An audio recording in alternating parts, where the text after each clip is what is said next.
చేతి చమురు సేవ చేసేవాళ్ళు ఉన్నారు అన్నారు. చేతి చమురు సేవ అంటే ఈ కాలంలో చెప్పాలి, పూర్వం అయితే అక్కల్లా, అంటే సొంత డబ్బులు ఖర్చు పెట్టుకోవడం చేతి చమురు అంటే అది. ఎందుకంటే పూర్వం హరికథలు, తోలుబొమ్మలాటలు, బుర్రకథలు లాంటివి పెడితే ఎవరు డబ్బు ప్రత్యేకం ఇచ్చేవారు కదా, ఎవరిస్తారు, ఎవరికి చూడడమే ఎక్కువ అనుకునేవారు.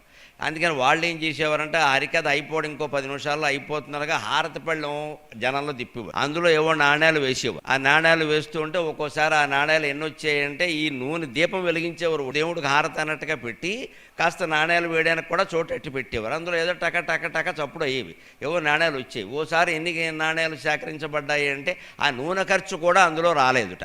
అందుకని చేతి చమురు వదిలింది అన్నాడు. మనం నూనె పెట్టాం కదా, నూనె ఖర్చు అయినా రావాలి కదా, అది కూడా రాలేదు. ఈ ఊళ్ళో మరీ పిసిన కొట్టుల్లో ఉన్నారు. అందుకే ఒక హరిదాసి గారు కొంత తెలివిగా ప్రవర్తించట. హారతి పళ్ళెం పంపిన తర్వాత నాణ్యాలు చప్పుడు అవుతూ ఉంటాయి. ఏమంటా చప్పుడు హరికథకి ఇబ్బందిగా ఉంది అన్నట్టు, అంటే చప్పుడు నాణ్యాల ఎద్దు నోట్లు ఏమని అర్థం. ఆయన తెలివి.